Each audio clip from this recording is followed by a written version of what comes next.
फिर एक दिन हम लोगों के घर पर मेहंदीपुर से एक पंडित जी आए थे जो घूम घूम कर भिक्षा मांग रहे थे। उन्होंने ही हमें बताया कि आपके घर पर किसी ने ऊपरी चक्कर करवाया है जो आपके पिताजी की अकाल मृत्यु के बाद आपके बेटे के ऊपर यानी मेरे ऊपर है। और अर्जी लगाने के बाद हम घर लौटे और 45 दिन नियमित रूप से मैंने पूजा पाठ किया। जयेश भाई, आपको विश्वास नहीं होगा कि इन 45 दिनों में हम लोगों के साथ क्या नहीं हुआ। शुरुआत के दिनों में सब नॉर्मल था, जैसे जैसे पूजा पाठ होती जा रही थी। जय श्री राम दोस्तों, कैसे हो आप सब। आज के व्लॉग में आप सभी का स्वागत है। दोस्तों, आज मैं एक भक्त का अनुभव शेयर करने वाला हूं और इस अनुभव को देखने के बाद आप खुद कहोगे कि ऐसे असंभव कार्य को संभव केवल हमारे बजरंगबली ही कर सकते हैं। आपके कई सवालों के जवाब मिल सकते हैं इनके अनुभव में, तो ध्यान से बिना स्किप किए आखिर तक अवश्य देखिएगा इस वीडियो को। वीडियो पसंद आए तो लाइक और शेयर करना ना भूले। नए हो तो चैनल को सब्सक्राइब करें।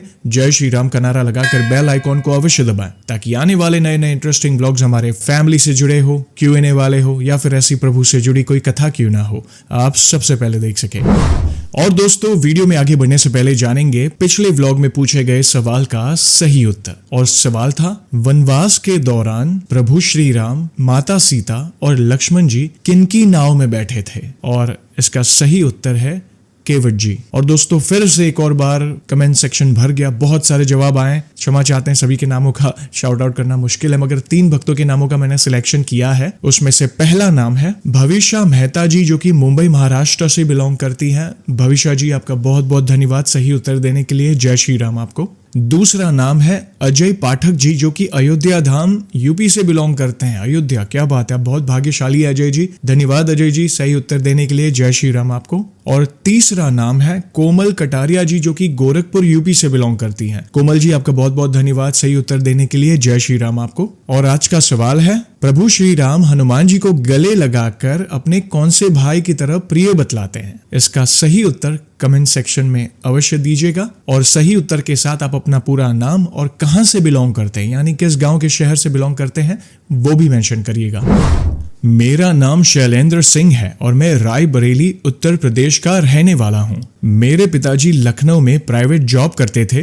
रिटायरमेंट के बाद उन्होंने पुश्तैनी जमीन पर अपना घर बनाया जो कि रायबरेली में है। मगर उन्होंने जब से उस जमीन पर घर बनाया था तब से हमारे घर में तकलीफें आने लगी, मगर हम लोगों ने इन सब चीज पर कभी ध्यान नहीं दिया था। घर बनाने के 3-4 साल बाद मेरे पिताजी की एकाएक तबीयत खराब हो गई। हम सभी लोग परेशान हो गए कि ये क्या हो गया। जयेश भाई, आप विश्वास नहीं करोगे कि मेरे पिताजी हाइट बॉडी से एकदम फिट इंसान थे, पर उन्होंने एकाएक बेड पकड़ लिया और 1 महीने में ही उनका देहांत हो गया। हम लोगों ने उनका बहुत इलाज करवाया पर कोई फायदा नहीं हुआ और वो हम लोगों को छोड़कर चले गए। उस वक्त तो हमें समझ ही नहीं आ रहा था कि सब कैसे हुआ और अब आगे क्या होगा। फिर अचानक उनके 10वें के दिन मेरी तबीयत एकाएक खराब हो गई। घर वाले परेशान हो गए। हमारे परिवार पर जैसे कोई संकट का पहाड़ टूट पड़ा हो। कुछ समझ ही नहीं आ रहा था कि सब क्या हो रहा है। फिर एक दिन हम लोगों के घर पर मेहंदीपुर से एक पंडित जी आए थे जो घूम घूम कर भिक्षा मांग रहे थे। उन्होंने ही हमें बताया कि आपके घर पर किसी ने ऊपरी चक्कर करवाया है जो आपके पिताजी की अकाल मृत्यु के बाद आपके बेटे के ऊपर यानी मेरे ऊपर है। ये सुनकर हमारे घर वाले बहुत डर गए कि ये क्या हो रहा है बाबा जी। हम लोग ये बात मानने को तैयार ही नहीं थे,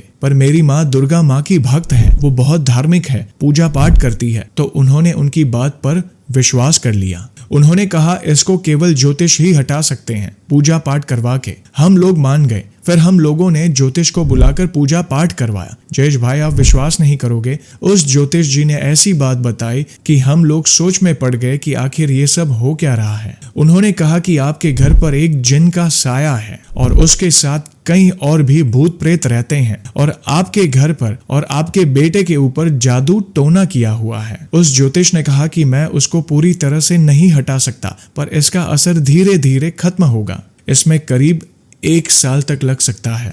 जयेश भाई, पूजा करने से पहले और पिताजी के देहांत के बाद आप मानेंगे नहीं कि मेरे साथ क्या हुआ। मेरी तबीयत 1 साल खराब रही। बस आप समझ लो, मुझे बालाजी महाराज की कृपा से दूसरा जन्म मिला है। मगर मेरी मुसीबत यहीं खत्म नहीं होती। बालाजी महाराज के यहाँ से जो बाबा आए थे उन्होंने एक बात और कही थी जिसका जिक्र शायद मैंने अभी तक आपसे नहीं किया। उन्होंने हमें कहा था कि आप लोगों को श्री मेहंदीपुर बालाजी के दर पर आकर हाजिरी लगवानी होगी, लेकिन पता नहीं क्यों वो वक्त ऐसा था कि हमने इस बात को नजरअंदाज किया। कुछ 4 या 5 साल तक जीवन में उतार चढ़ाव आते रहे, मगर एकाएक मेरी माँ के सर में दर्द होने लगा। मगर हम लोगों ने नॉर्मल समझकर दवाई दे दी, मगर उनका दर्द खत्म नहीं हो रहा था, बल्कि दर्द दिन ब दिन बढ़ते ही जा रहा था। हम लोगों की चिंता बढ़ती जा रही थी। फिर मैंने अपनी माँ का सिटी स्कैन करवाया और कुछ रिपोर्ट्स करवाए तो पता चला कि मेरी माँ को कैंसर है। ये सुनकर तो जैसे हमारे पैरों तले जमीन हिल गई हो।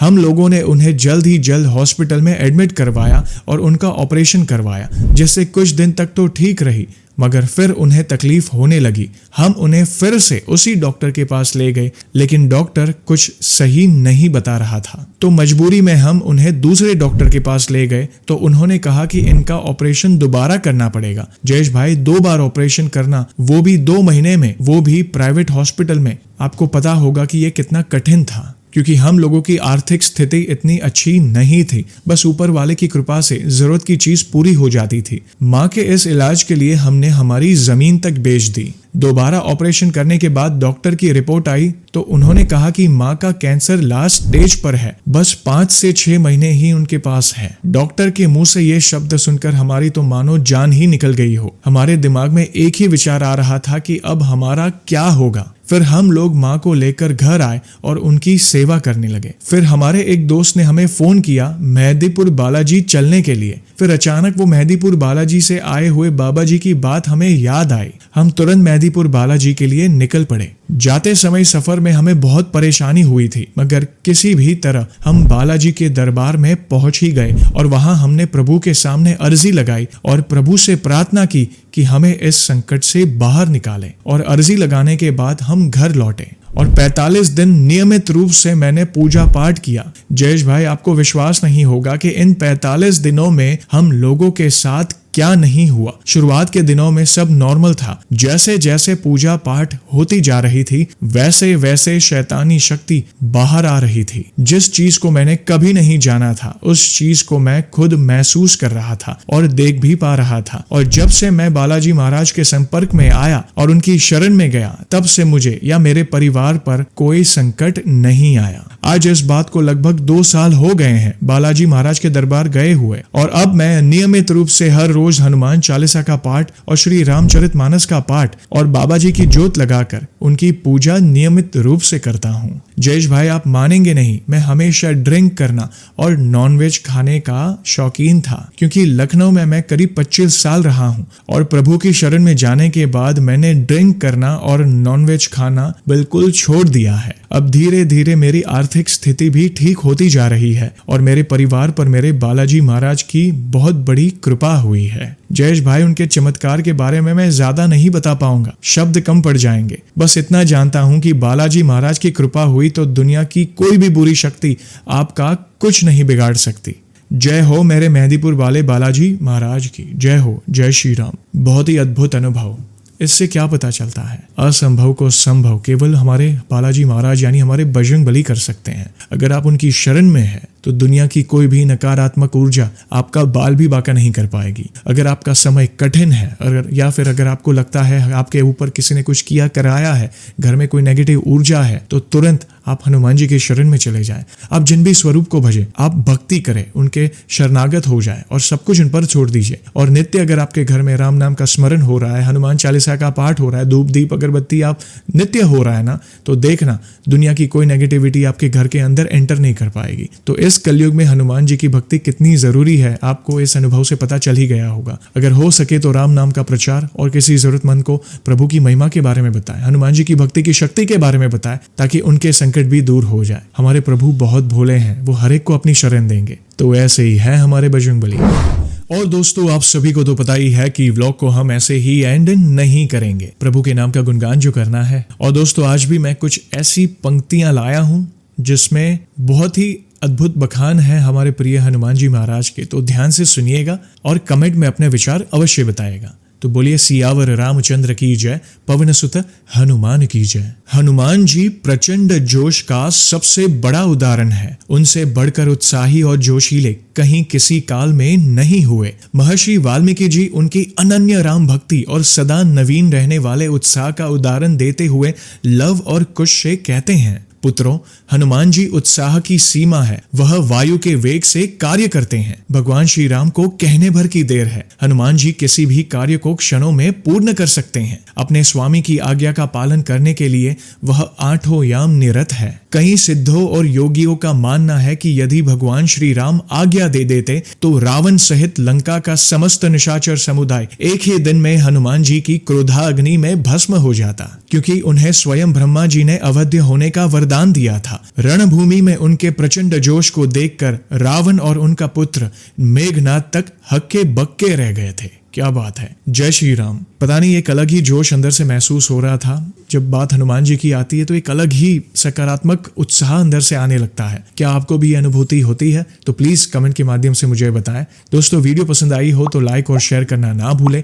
नए हो तो चैनल को सब्सक्राइब करें। जय श्री राम का नारा लगाकर बेल आइकॉन को अवश्य दबाएं, ताकि आने वाले नए नए इंटरेस्टिंग व्लॉग्स हमारे फैमिली से जुड़े हो, Q&A वाले हो, या फिर ऐसी प्रभु से जुड़ी कोई कथा क्यों ना हो, आप सबसे पहले देख सके। और जल्दी लौटूंगा मैं एक और इंटरेस्टिंग व्लॉग के साथ। तब तक जय श्री राम, जय हनुमान।